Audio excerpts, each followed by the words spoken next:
Capes on the Couch podcast is for entertainment purposes only. Dr. Issues is a psychiatrist, but he is not your psychiatrist and does not have knowledge of your individual situation. For any personal mental health concerns, please consult your own healthcare providers. For medical emergencies, please call 911 or the designated number in your area immediately. Remember that you are not alone and help is out there.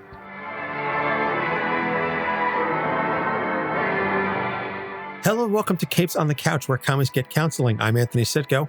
And I'm Dr. Issues. This is issue number 78, The Shredder, as requested by our present level patron, Brian. This is a fun one. It's certainly a character that I definitely appreciate, but I also think it's safe to say that much like the Tick from several episodes ago, that the vast majority of our audience is familiar with the character after their later iterations and not the original comics. I'm not saying some of our fans maybe haven't read the original Mirage comics, but I am willing to bet a substantial sum of money that your introduction to the Shredder from Ninja Turtles is largely based on your age. So I'm going to say if you are an elder millennial, as are Doc and I and Brian, you were probably all introduced to the Shredder through the cartoon, maybe or the live action movies. And then maybe if you're a little younger than that, maybe some of the later episodes of that cartoon, or maybe even the 2003 version. And then if you are that young, then maybe you were introduced to him through the Michael Bay, Megan Fox type movies. And I'm going to go out on a limb, by the way, and this is going to be a hot take. Ninja Turtles Out of the Shadows, not that bad. For what it is fan service for those of us of a certain age. And it is bright, it is dumb, it is colorful, and I don't have a problem with it. Tyler Perry has a blast in it. I think that's probably the first time anybody's ever said that sentence in the history of the English language. Well, no. I will disagree in the sense that I think Tyler Perry has a blast with everything he does. It's the fact that other people don't see it that way. Fair. Okay. I can respect that then. But I enjoyed it. I thought it was dumb, colorful, and I thought it was certainly a waste of Stephen Amell's time. And that was, I don't know who he was, but that was not Casey Jones. But everybody else it was what it was. You know, I didn't have that much of an issue with it, but I digress. So as always, we start off with our little bit of housekeeping. First off, congratulations to Seth. He's one of our big super fans. He's our meme master over in our Facebook group. Side note, you should totally join our Facebook group. He had a daughter recently, Arwyn Bellatrix. A lot of readers in that family. I'll just put it that way. Clearly, if you're naming your daughter Arwyn Bellatrix, you are a fan of literature and pop culture.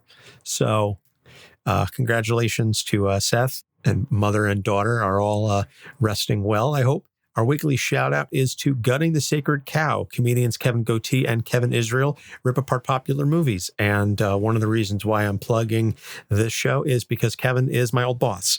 Not just that, but also it's a very funny show. So they rip apart a popular movie. It has to be either critically acclaimed or very financially successful or really fondly remembered. And the whole thing is that they really take the piss out of these movies. So if you are in the mood for hot takes, then this is definitely the show for you. It's guttingthesacredcow.com is the show. And last, I want to mention that we had referenced, I believe in our last episode or maybe the one before that, about Podchaser and donating money to Meals on Wheels and COVID-19 relief for their Reviews for Good. Well, they have extended that to the end of the month of April. So if you go to podchaser.com and you find our show and you leave us a review, Podchaser will donate 25 cents to the relief fund. And if we respond, which we absolutely will, they will double that. So the money goes towards a good cause. And I also want to give a shout out and a thank you to Libsyn, who is our distributor, and they are also offering some financial support and backing the donations to Meals on Wheels.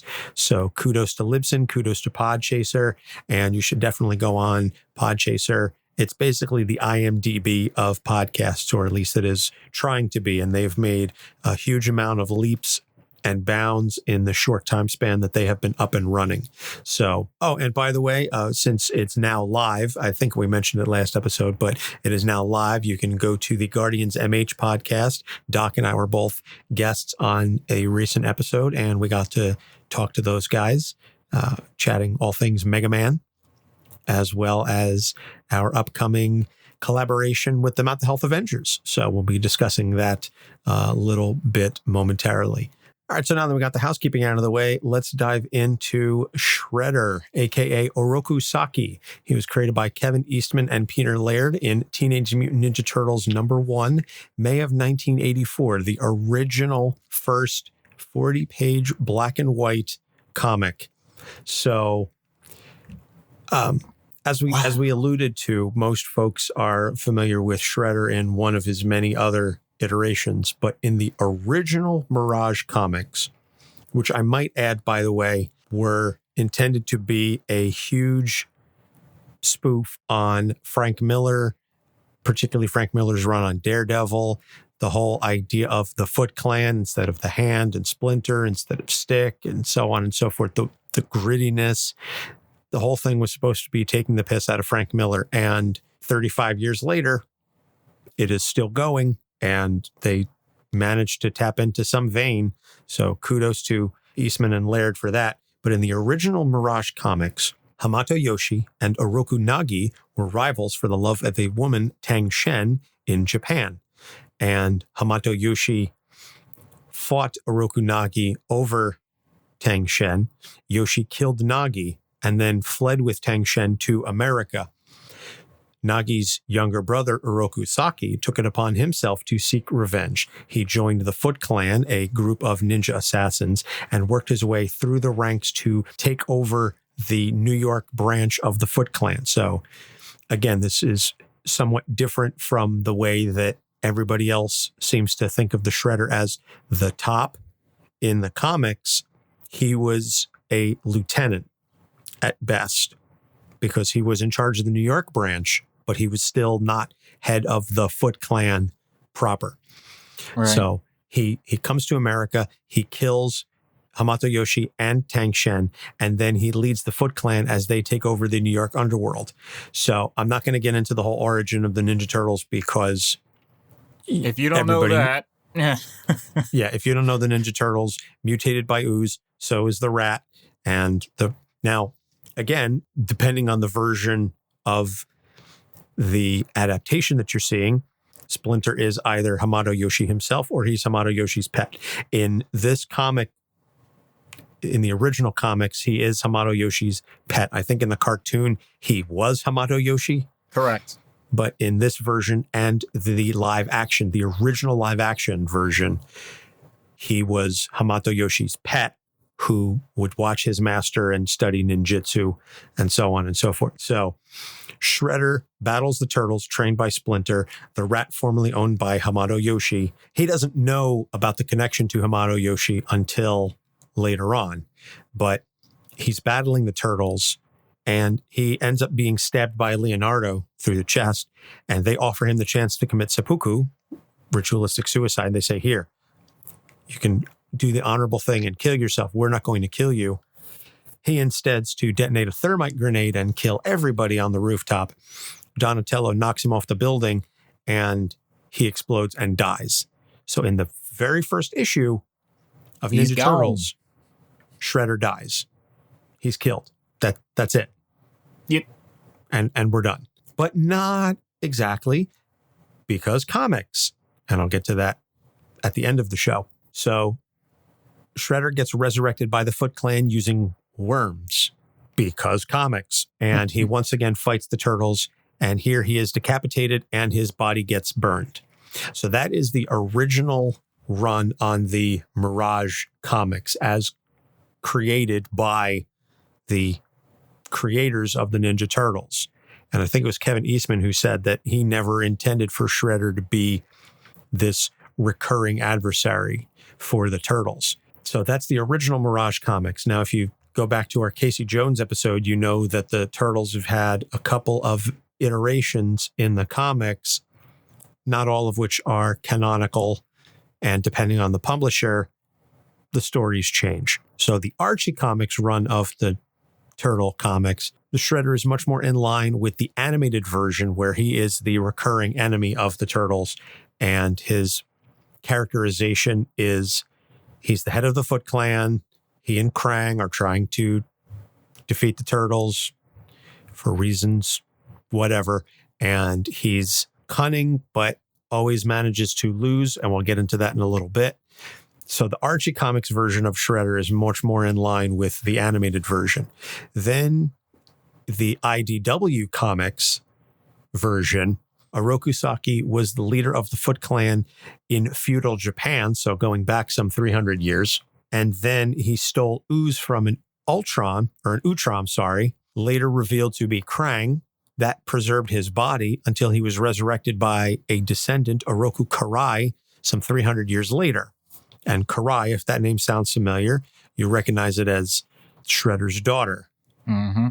In some versions biological, in some versions adopted. But Karai is widely known to be, she is generally considered to have a strong association, shall we say, with the Shredder. And so here he battles a similarly resurrected Hamato Yoshi, who is Splinter in this version. They are one and the same. And he dies by Splinter's hand. So again, this is something we addressed when we talked about Casey Jones, and I'm assuming when we cover Raphael in a few episodes, because that's one of Ruby's future picks. So we'll be getting to Raph.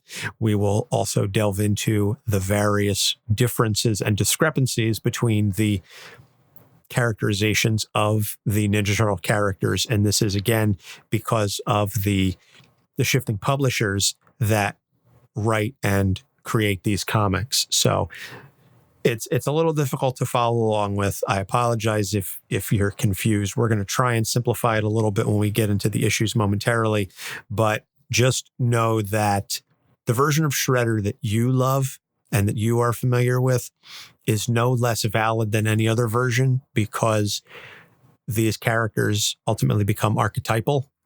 And so I'm not going to say that any one version is more or less valid than another, unless you're talking next mutation, in which case you can just kiss off there, because nobody considers that real. But everything else, even and that also even includes the version where he is trying to steal all of the music in the world because he hates music, and that was in the Coming Out of Our Shells concert pay-per-view from like 1990 or 91, which I did see at a friend's house. You are ridiculous. You know that.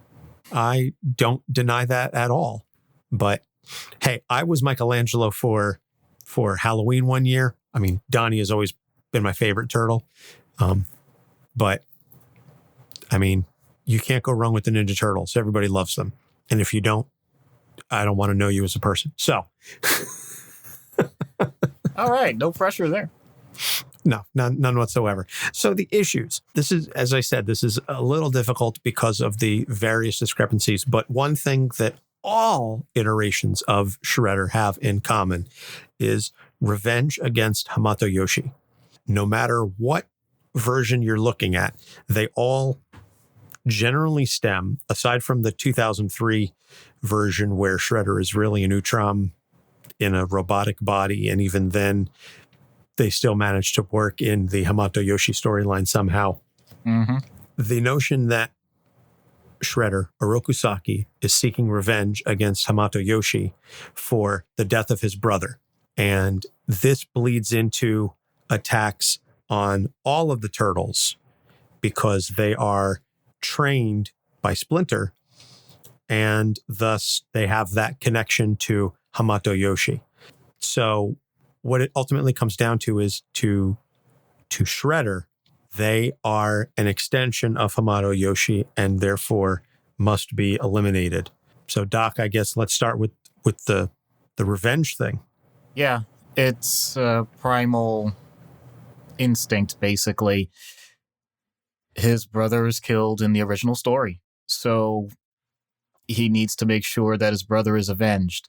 There's a cultural part to this as well that I'm not going to really deep dive into, partly because I'm a little ignorant of it and I don't want to give it short shrift, but also because I don't think it would do it justice for the fact that if you have a loved one that dies and you feel like there was some level of unfairness in the circumstance, then you're going to do everything you can to figure out how to quote unquote make it right. So no, typically we don't have a situation where we say our family member was killed and so we have to find out who killed them and kill them back. But to put it in a situation that most people understand on a regular basis, and I'll go ahead and do it in the medical field, because when a doctor faces a malpractice lawsuit, it's usually not considered a personal thing, even if the doctor themselves considers it personal. And yet, it's often due to the idea, let's say that someone was in surgery and they died. Whether it was a matter of an accident in the surgery itself or complications that were unavoidable and the patient knew about it and the family was made aware, the fact is a negative event happened. And as humans, we want things to remain in a certain structure, especially when we think it was something that could have been avoided or something that didn't have to be in that situation in the first place. And we have this fantasy of undoing. So no, we're not in comics. We can't turn back time and just, rearrange things, but we can get the sense that everything was done within our own personal abilities to move forward in a way that we are honoring that person's suffering or honoring that person's death. This is really clear with Shredder. He doesn't mince words about it, and he gets it done in multiple iterations when it comes to dealing with Hamato Yoshi. So from that standpoint, I think everybody can relate to the idea of if you did something wrong to me, I will go ahead and just make sure that you experience a similar pain. Misery loves company. And so we could leave it at that, but you already hinted at it. What if that emotion doesn't go away? We don't have an on-off switch, especially if it's something that you've been doing your whole life. Shredder turned himself into a killer. He's steeped in that culture. So from that standpoint, he still has this emotional barrier that he can't break through. And in a very perverse way, when you have other remnants of that same line, so if you want to say that Splinter is the former pet and now is this mutated rat, and all of these turtles that were trained under the same style of Hamato Yoshi, whether it's Yoshi himself or not, you don't just want that one person gone. You want their entire, and I know, Anthony, you'll appreciate this, you want their legacy to be completely eliminated. So that's where Shredder comes from with this. He takes it beyond revenge against a person. He wants elimination of a legacy. So that's something that you can, in theory, carry on for the rest of your life. And historically, we have examples of that. The Hatfields and McCoys is something that everyone has heard of. And I'm not making this up, some of the family members didn't even remember why they were fighting to begin with. It was just the fact that that's what they were doing. So these sorts of things can end up taking a life of their own. Obviously, if you're talking with the one person, with Shredder, it's going to stay that way. It's going to stick with him as long as he exists in one form or another. But even with the Turtles trying to do right, they're trying to do justice, they are fighting Shredder as an enemy because he's doing bad in the world.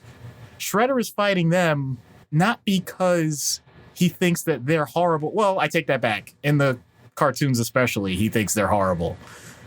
But that's something that developed over time.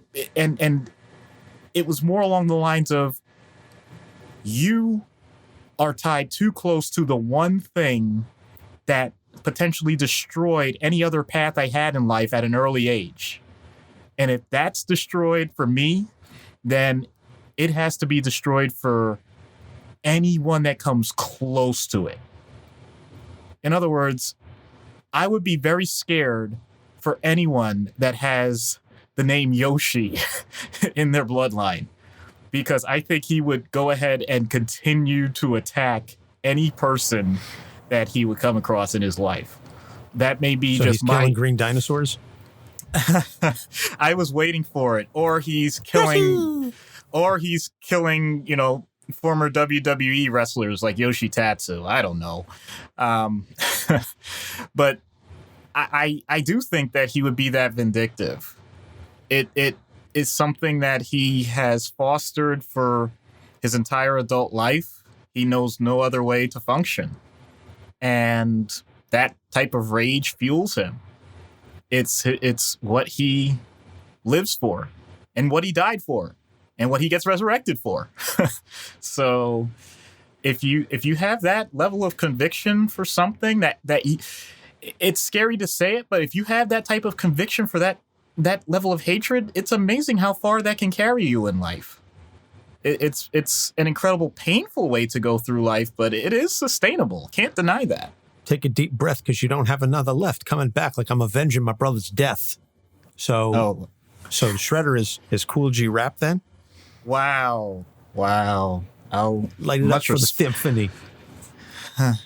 Much respect, man. Much respect. You're supposed to keep going to the record stop. Throw some old school hip hop there. So we just got done discussing how much he hates the turtles because of who they are and what they represent. But he begrudgingly respects Leonardo as a leader or a rival in battle. And that's not something you see too much in the original Mirage, but it is in some of the other iterations of the comics, and also to some extent some of the other adaptations. Talk about that a little bit, and how that dichotomy still manages to exist within his brain, that he hates the turtles, but he begrudgingly respects Leonardo. So you know the term frenemy, right? I have a few of them. So the idea is that this can develop on both sides of the spectrum. So in other words, you can have someone that was very close to you in a positive way, but for one reason or another, either a falling out or just circumstances that lead to you having to be opponents in one realm of your life. It doesn't have to be every realm. You end up in a situation where there's some tension. And the other way, which is much more the Shredder Leonardo situation, is when you are definitely opponents, you're definitely on the opposite sides of each other, and yet because of a mutual experience, usually competition, you end up admiring the traits of the other person in one way or another. And you've already said it, begrudgingly. This is not something that is done in the way that you fawn over the person. You are not usually trying to even emulate them. You're not trying to say that they are good people even. You're just pointing out that there is some benefit to this experience that we are having together. And I don't know why, and I don't know if it's supposed to continue like this, but doggone it, while it's going on, I'm actually getting some enjoyment out of it.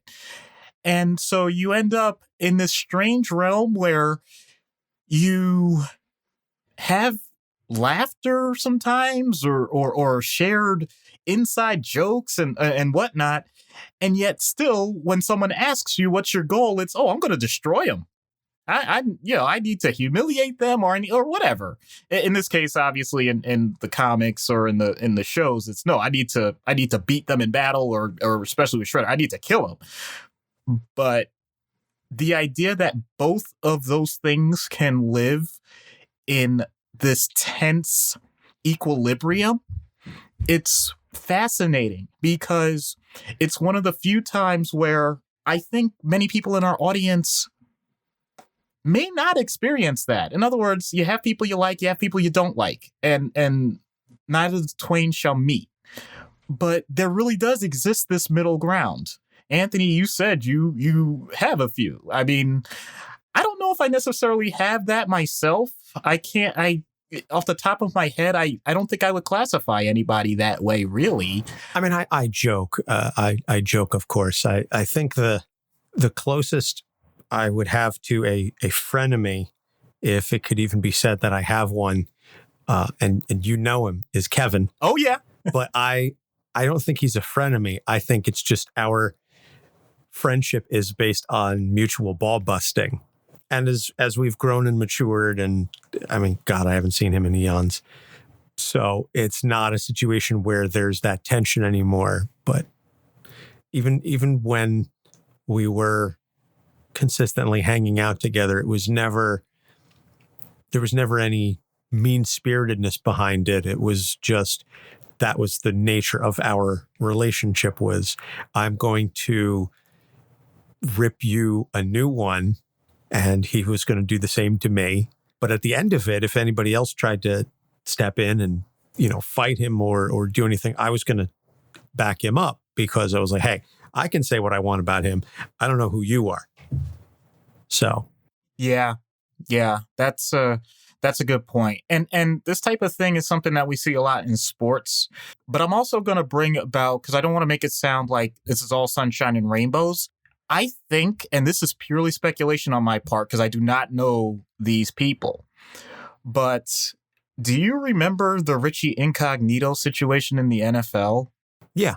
Okay, well, that's an example because a lot of the texts were leaked with him and Martin, and the back and forth banter reminded me of this situation where, on one hand, Incognito viewed it, I think, as just like good-natured hazing, ball busting, whatever you want to call it.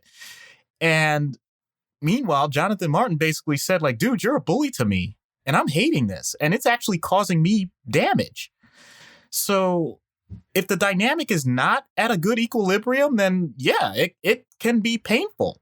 So well, I think that's exactly what it is. There has to be an equal give and take. If it's one-sided, then you're going to end up with a power imbalance, and then the person on the receiving end is going to feel like a victim, and they're going to rightfully feel bullied. With my friend Kevin and I, it was very much a give and take situation. We each gave as good as we got.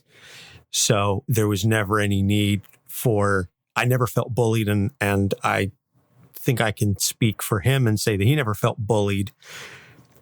It was just how it was. Now, there may have been one or two times where I seriously wanted to whip his ass because he took it over the line a little bit, but never so much so that it was completely equilibrium. It was just, he would needle, and then go like just that one little bit too far. And if I'm saying he took it too far, it's pretty far out there, because my leash is miles long for that sort of stuff. But yeah, with the Richie Incognito, Jonathan Martin situation, I think, like you said, there was an imbalance there, because Richie Incognito, who we later found, or at least I don't think he's the sharpest tool in the shed.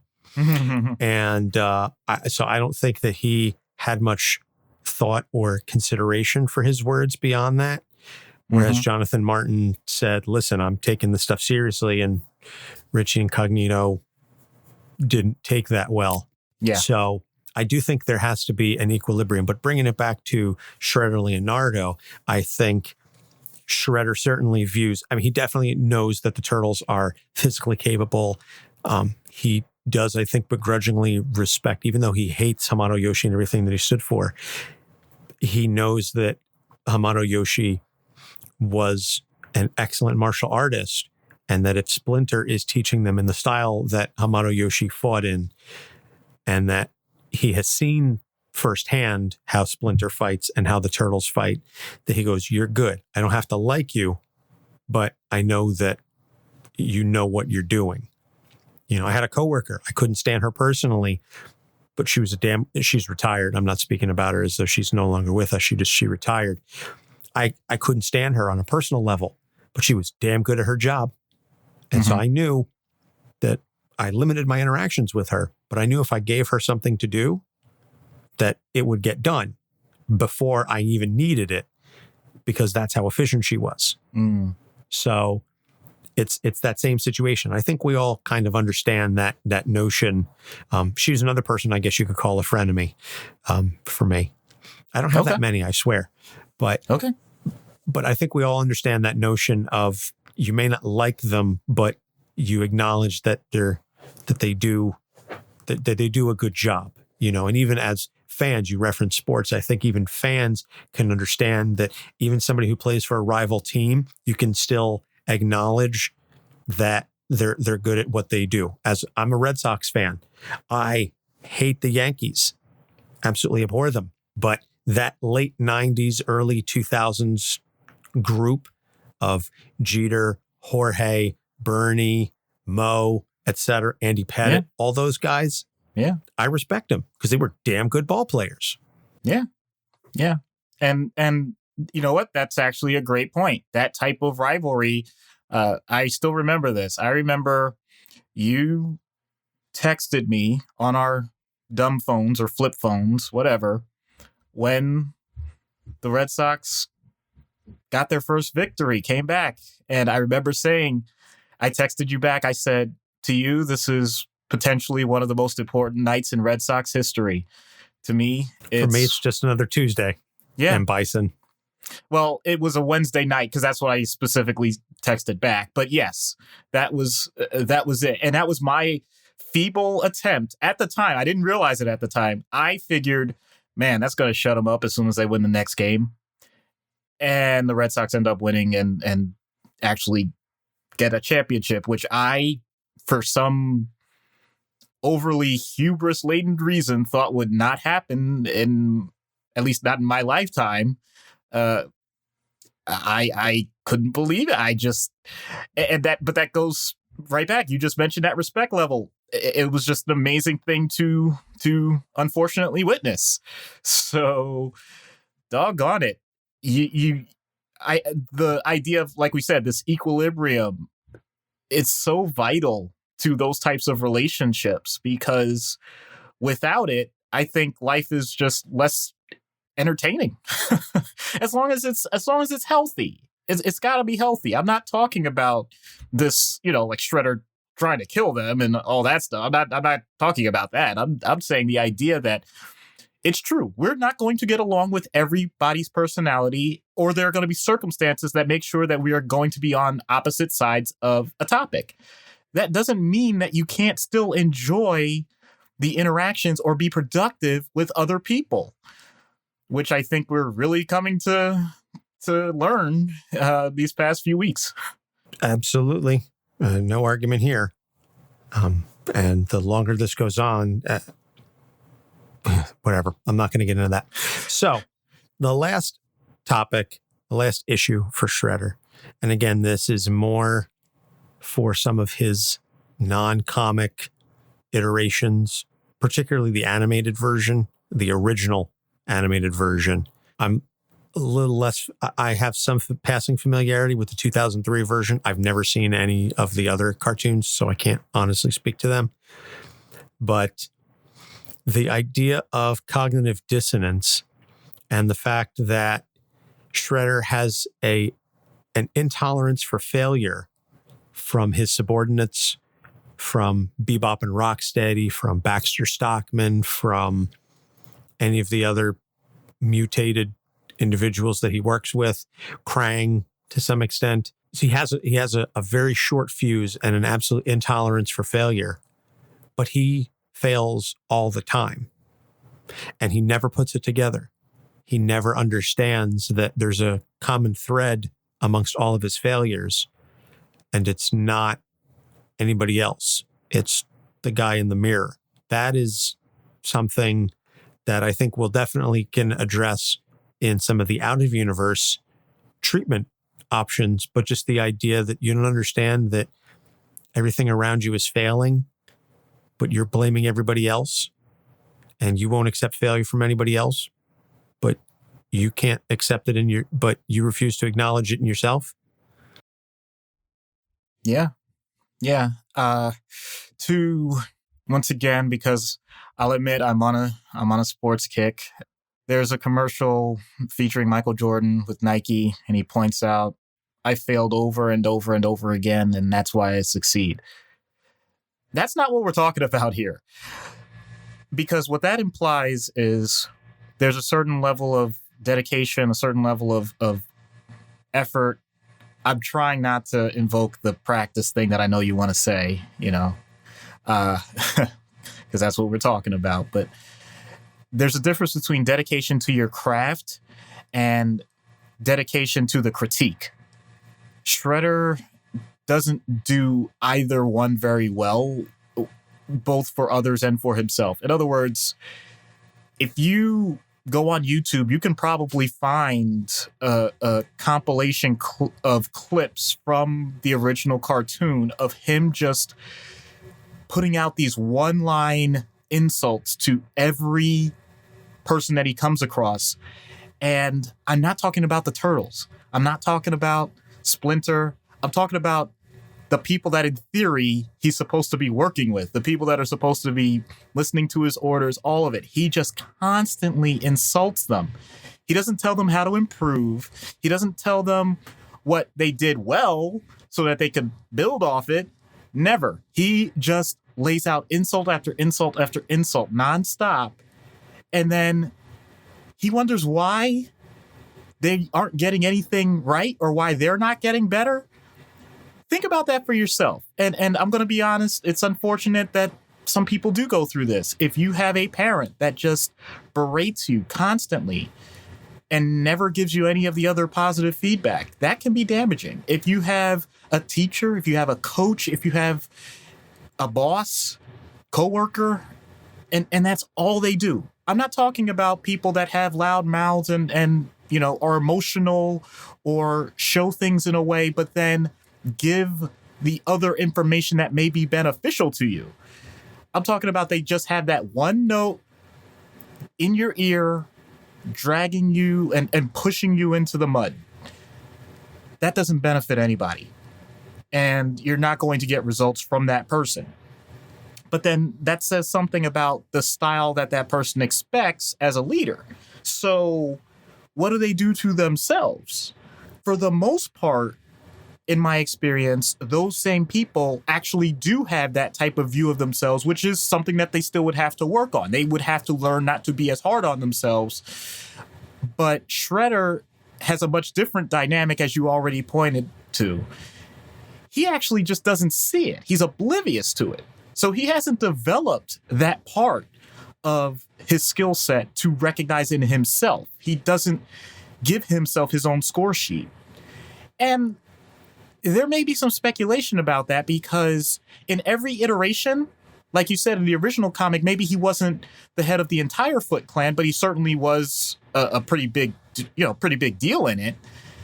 And every other iteration, he is the leader of the Foot Clan, and he has the type of allies, including, aliens from another dimension, mutants that he himself made sure were created, all of these things. That tells you, though, that he has accomplished a lot. And so from that standpoint, he's had so much success over so much time that he just got to the point where it's obvious that anytime something goes wrong, it cannot be his fault. He's using his own evidence. He basically wrote the book and then closed it well before anybody should. In other words, he knew enough about himself that he felt like there was nothing else to iterate on, which is wrong. And so now he's stuck in this one chapter of that book where he is the top dog that does everything right and never once looked to write another sentence to say, but now things have changed. And he never learned how to handle it. He never learned how to handle that type of change. And so what do you do if you've had something that was successful for so long? Because let's think about it. He's an adult that managed to, at least in one form or another, kill someone that he felt did his family wrong and is now the leader of a bunch of things. All right, cool. But now you found an enemy that doesn't care. They're not looking at your old successes. It doesn't matter to them. And actually, that is a good point in terms of just culture with the turtles. Each iteration, aside from the very first one, shows that because they are the teenage Mutant Ninja Turtles, they have a bit of a rebellious streak. They have a bit of unconventional style to them that is going to throw off more traditionalists. So, does he ever think to himself, well, he knows he needs an army, but he didn't think to himself, well, what if I go ahead and try and understand why they're so unorthodox? Or what did someone like Hamato Yoshi or Hamato Yoshi's pet, what did he learn new and how did he adapt to these people? No, he doesn't think about that. My way or the highway is the best way. And anything else is misery. So we go back to the whole misery loves company. Well, he's done an excellent job. He has created Misery Inc. in the Foot Clan. Interesting. Yeah. I was, by the way, I did find, while you were talking, I did find a video, Shredder Insults A to Z. So I will post that in the show notes. I will share that and maybe. Yeah, because that was speculation on my part, but I just knowing YouTube, like I'm sure. Oh, absolutely. And then there's A to Z of Shredder's insults in high pitch. So Shredder's many jabs at Krang. Cool. So we're going to take a break, plug a couple shows, and then we get back. We'll get into treatment. So stay tuned. Greetings and salutations. This is Cage's Kiss, the ultimate Cage cast, where we discuss the movies and life of the national treasure, Nick Cage. There are three of us here, and I can't help but notice that none of us are Nicolas Cage. Did nobody call him? What? A Cage cast with no Nick Cage? No, instead of being Nicolas Cage, we're three Nicolas Cage experts, which is the next best thing. I don't think we should admit to being experts. Too late. We are not experts at anything. We are not life coaches, and we are not in any way, shape, or form qualified to give you suggestions on life choices. But Nick Cage is, and he's made hundreds of life choices. Seriously, I cannot stress enough just how much you should not take our advice. But we're experts. No, seriously, we're not experts. Yes, but we will be reviewing his first acting gig as Nicholas Coppola, Best of Times, which features a young and very precious Crispin Glover. And his work in Fast Times at Ridgemont High. And his work in My Nightmares. We're experts. What is the perfect package? Well, it could be anything. Join Chad and Dave as they dive into the Perfect Package podcast. From the perfect first date to the perfect Old West gang. I knew it was coming. I was like, where's my Hateful Eight pick from him? Damn right. Of course it's going to be in there. Each episode, Chad and Dave get 5 picks to create the perfect package. Then, it's up to the listeners to decide who will win each episode of the Perfect Package podcast. So get ready to explore everything from road trips to bank heists. All right, I felt like running dark. Yeah, because I thought this was a normal heist. We might be breaking into like a hospital to steal our heart right now. The Perfect Package podcast is full of laughs, some healthy competition, and a side of interesting tidbits. Available wherever you get your podcasts. Hi, I'm Jeremy Whitley, and you're listening to Capes on the Couch. And we're back. So starting with treatment, I don't even know how you'd begin to treat Shredder in universe, but vaya con Dios, let's hear it.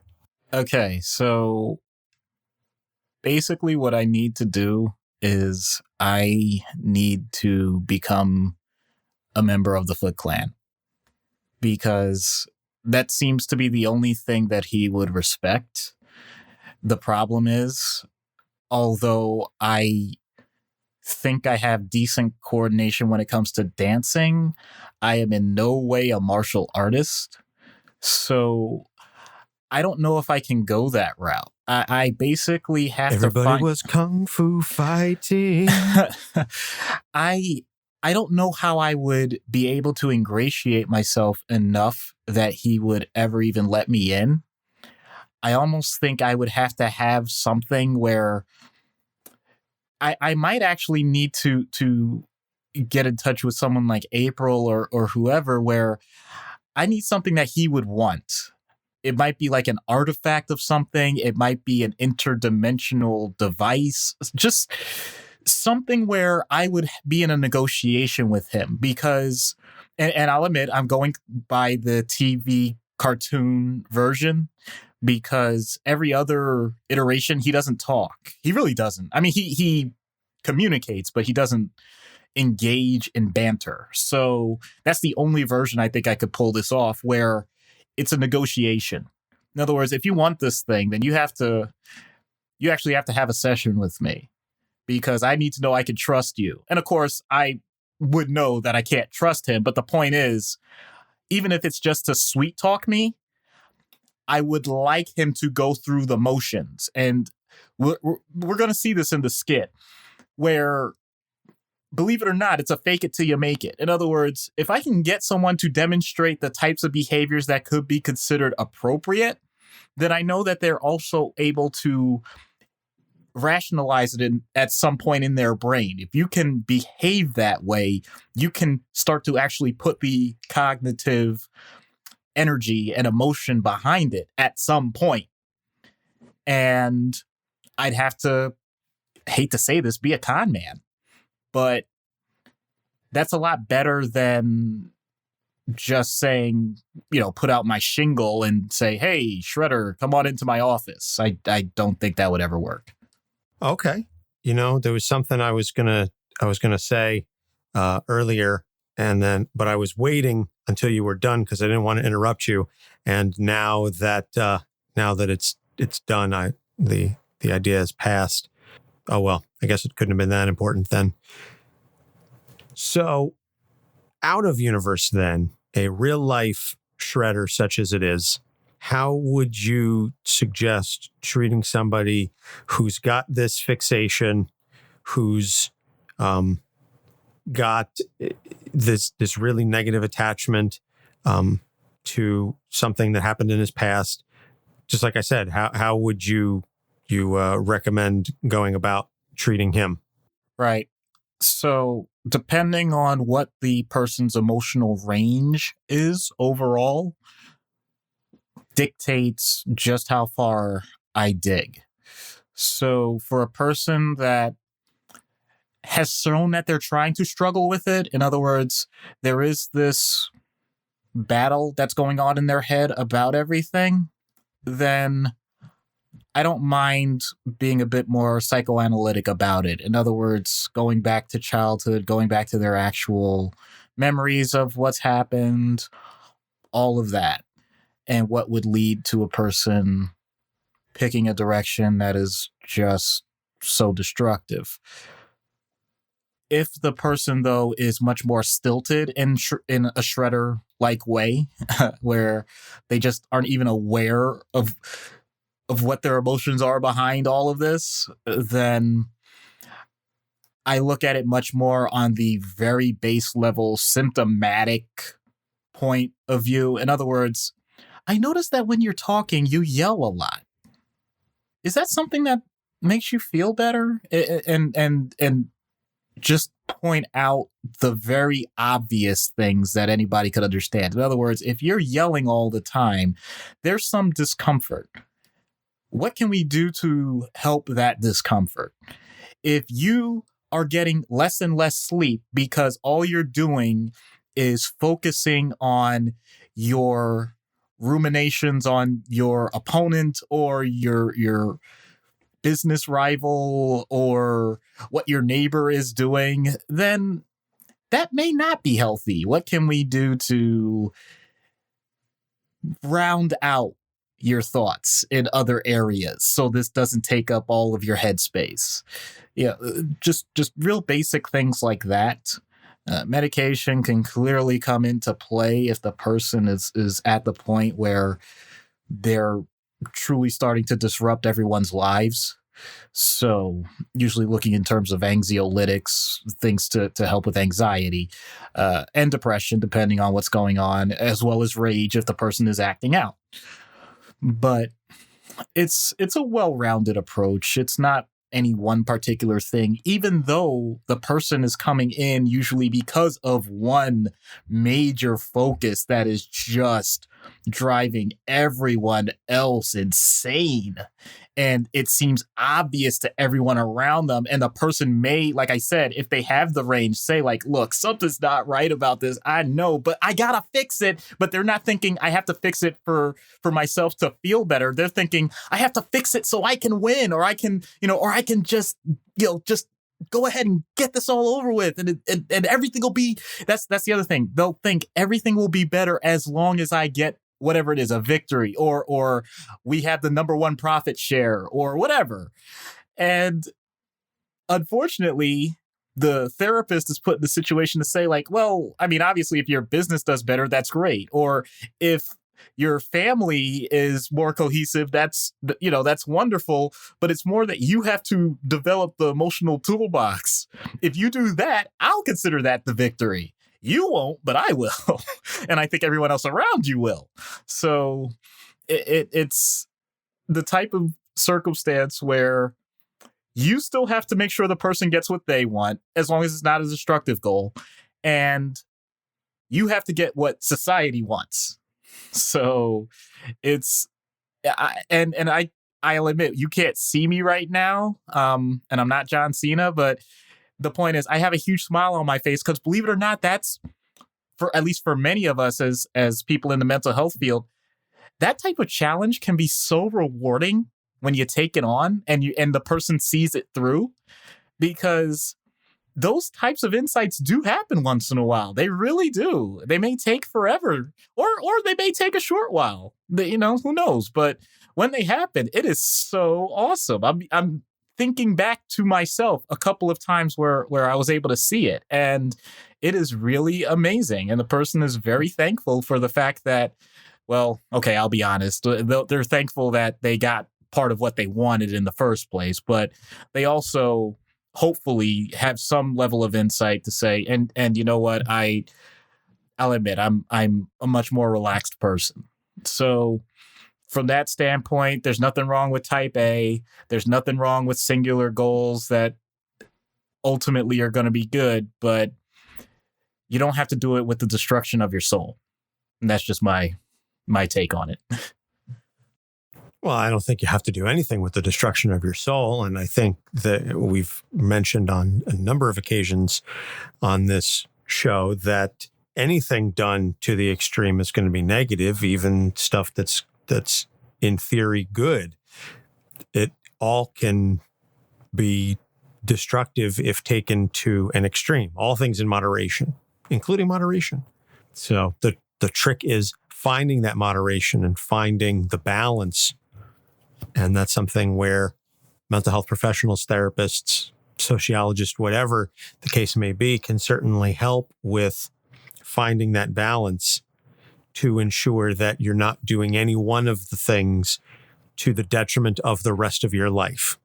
And I'm glad that you are able to recall, as I'm sure you were when describing it, you were able to recall particular instances where you had these moments with clients and with patients where they were having these breakthroughs, so they were figuring these things out for themselves, because those are the types of moments that I'm sure for professionals like you help keep you going and remind you why you do this.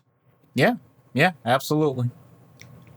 All right. So we are going to take all of this and God help you, we're going to get the Shredder on Dr. Issues' couch. Hello, Shredder. I'm Dr. Issues. And what are you a doctor of? I'm a psychiatrist. Ah, good to see that society still allows for quackery. All I knew that was a doctor met with Casey Jones, and he is less of an aimless bull. I want to know how. You cut to the chase quickly. I cut many things. You as well if you're of no use to me. That was quite witty. I didn't expect that, but I know better than to think this is a laughing matter. Wise, very wise. I have already been through hell. A mere chat with someone who deludes themselves into thinking they can help me is a minor inconvenience. So you've already come to the conclusion that I can't help? We've only talked for a few seconds. How did you do that? Depending on what you have heard about me, I have had plenty of time to study my subject of interest. In a way, I'm flattered that I'm a subject of interest. So you know all about me, my practice, what I'd find concerning about your methods? Yes, and that your flesh is as vulnerable as any other without training. Your disdain for violence that is counterbalanced with morbid fascination. You should fear me, and yet you position yourself as some sort of equal. Your stance is a position that I do not pretend to understand. Then how do you relate to your foot soldiers? I don't have to. They know their place. Anything less is dishonorable. So is avoiding my question. I've been in this situation enough times to know that I won't be harmed again. But I'll also let you know for your own reference that a person that considers themselves under duress will often say exactly what they think their tormentor wants to hear. I'll do my best to respect confidentiality, but Casey Jones is a single-minded fighter that'll use any and all materials against his opponent to crush their skull, especially if they've done something that he considers wrong. That is disappointing. I thought you would have more specific personal insights into his dealings with Splinter. Splinter? I don't know him personally other than that you two have some sort of beef that you can't let go. This is not beef. This is about honor. Purpose. He has none. He is a rat that should have expired long ago. If you claim to be a helper, then you will help me destroy him and everything associated with him. But what if I helped you channel your rage into a focus so powerful that you won't need destruction in your life? The supreme art of war is to subdue the enemy without fighting. First thing you've said impressive this whole time, quoting Sun Tzu. But I also know that you are actually picking a section that we are well past. I do not fear the battle, and neither does he. He has turtles and a bizarre menagerie of overmatched, underwhelmed humans. I have aliens, mutants, and an army of devoted soldiers with vast technology and sorcery at my disposal. You are accurate that this is war. It is one that I must win at all cost. Well, who declared it? Who made the first move? If you must know, we reached a point of no return when Hamato Yoshi killed my brother. It was over a woman. Thankfully, she is dead now, as is Yoshi. But Splinter remains. Those turtles are an extension. His tree must be withered at the roots. You got your revenge. Nagi's soul must be at peace, I guess. I mean, would he really have told you to go after a rat?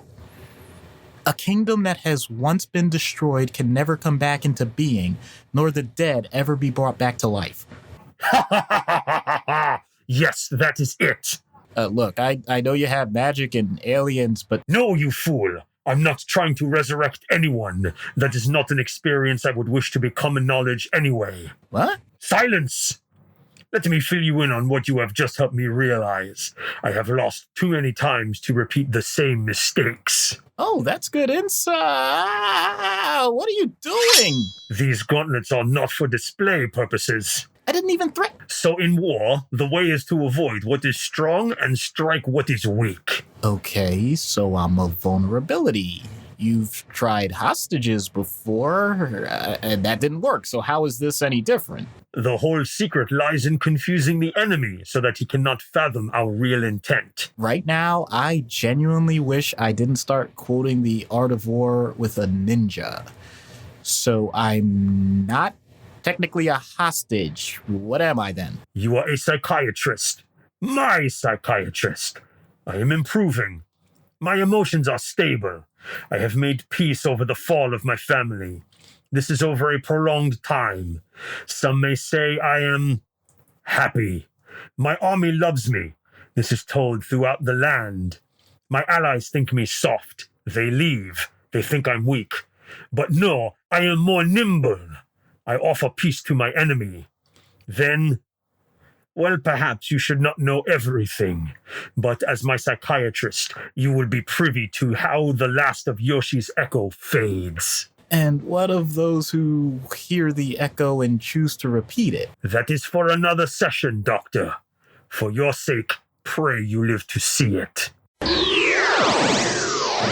So he didn't kill you, but he's going to use your therapy sessions to make him a more effective killer, assassin, overall bad guy?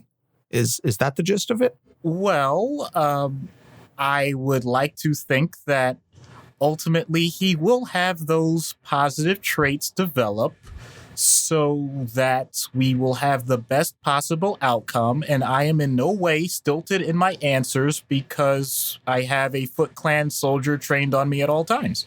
Okay, then. I'd say blink twice if you need help, but this is over Discord and I can't see you. Well, I would like to say that I can assure you that I am totally safe right now and that Mr. Oroku Saki is an upstanding, I can't read that next line, citizen and will not have any harm come to me.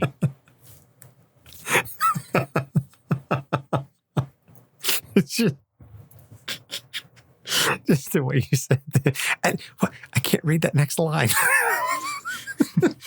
In other words, I wanted to give the impression that I'm like in a, almost like in... Dude, you're ruining the joke. Now you've ruined it. Well, that's what I do with every joke. That's the point.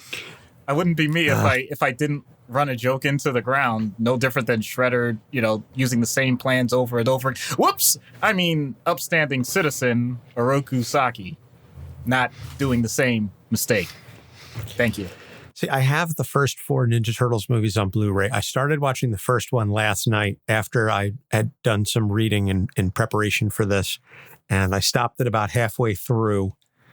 So before the Turtles really got to figuring out, they didn't even battle the Foot Clan in April's store with the fire and everything. So that didn't even happen yet. But I did post some stuff on my Instagram story about, pictures. Like I took photos of screenshots from the movie.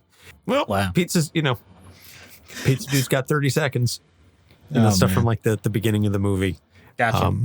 Jose Canseco Bat, tell me you didn't pay money for this. Cricket. Nobody understands cricket. You got to know what a crumpet is to understand cricket. That movie is Ninja Kick the Damn Rabbit. Do something. I quote that movie on the reg. And then the second one where they were like, we can't show the turtles fighting with weapons. True story. I have a DVD copy of Teenage Mutant Ninja Turtles 2, The Secret of the Ooze, with the DVD, the little display insert signed by Vanilla Ice. True story. Okay. Why would you have that? Because he came and gave a free concert at my college. And I was like, I have to have him sign this. Wow. Okay. And good. And I will not sell it until I get Kevin Nash to sign it. Wow. Because somebody out there is willing to pay money for a Ninja Turtles 2 DVD signed by Vanilla Ice and Kevin Nash. Somebody will give me at least like $50 for that. I'm certain of it. I just have to meet Kevin Nash and have him sign it. Whatever you do, just make sure, he doesn't have to walk to you without blowing a quad. I was waiting. I will make sure we are on the same level of ground and that he doesn't have to really move his knees at all. We could go on and on about this, but alas, it is time for the end of the show. So our next episode's coming up. We've got the Mental Health Avengers Age of Access Part 2 with our friends over at Guardians, Popcorn Psychology, PopPsych 101, and Freudian Sips. So we've got that. And then Dick Grayson, once again, Ariel is requesting a Bat Family member. I think we've got Dick Grayson and then Azrael. And then she said she's going to give us a break on the Bat Family stuff. I don't know how true that is. I'll wait until I get her next pick for the episode. She'll be like, you know what? Do Babs Gordon, or somebody like that. And then Laura Kinney, X-23. So that one should be a really interesting one. I love X-23 as a character. I think she's absolutely fascinating. And then maybe one of these days we'll get to Honey Badger. Ooh. So just again, as a reminder, we mentioned at the top of the show, podchaser.com is continuing to do their reviews for good. So if you go to podchaser.com and you leave us a review, Podchaser will donate 25 cents to Meals on Wheels COVID-19 Relief Fund. And if we respond, which we absolutely will, they will double that. So please go to podchaser.com, leave us a review, and review your other favorite podcasts. It's not just us. They will do this for any and all podcasts. They just ask that it is at least 20 characters and that it's not a copy and paste job. So as long as it is unique, individualized reviews for each of the shows, they will donate the money and it will go to help folks in need. I did mention at the top of the show, we did make a couple of references to Because Comics. We do have the designs in, and we will be posting them on our TeePublic site shortly, where you can buy merch with our second design. And we actually have two color schemes on it. And the amazingly talented Emily is the graphic design artist. She is the daughter of Kate, the host of Ignorance is Bliss. And today is Emily's birthday, by the way. So just a fun little shout out there, at least the day that we're recording this. So anyway, all of this to say that if you go to tpublic.com, by the end of the month, there will be new designs for merch that you can buy. You can still also buy merch with our logo on it as usual. And you can also go to patreon.com/capesinthecouch and subscribe and financially support the show, even though if you sign up right now, we're not going to take your money because we're not charging for the month of April, and we probably won't charge for the month of May to let you keep some of more of your money that we all kind of need in this time of economic uncertainty. But we are continuing to put out the Patreon exclusive content. So I'm basically telling you, sign up for Patreon, and it's basically not going to cost you anything, except for maybe like the first month. I think they automatically charge you when you sign up, but then after that, I mean, we're not going to charge you for the month of May. So it's a little plug there. Sign up, join our Patreon, and get free stuff for now. And you can find us basically everywhere on social media at Capes on the Couch. Our email address is capesonthecouch@gmail.com, and our website is capesonthecouch.live or capesonthecouch.com. So please join us and interact with us. We'd love to hear from our fans. We've got a Discord. If you're interested, tinyurl.com/capes Discord, capital C and capital D. And you go there and interact with us, and you can listen to us as we record these things live, like Ruby is doing right now. Hey, Ruby. So that's going to do it for this episode. Doc, you got anything you want to add before we leave? Actually, I do. I want to put out a public service announcement. Too much sake will definitely mean that you won't be able to put your best foot forward, and it'll leave your mind pretty much shredded and splintered. I think that's the worst one you've done yet. Thank you. Keep the compliments coming, people. For Doc Issues, I'm Anthony Sitko. Thanks for listening. We'll see you next week. Capes on the Couch podcast is for entertainment purposes only. Dr. Issues is a psychiatrist, but he is not your psychiatrist and does not have knowledge of your individual situation. For any personal mental health concerns, please consult your own healthcare providers. For medical emergencies, please call 911 or the designated number in your area immediately. Remember that you are not alone and help is out there.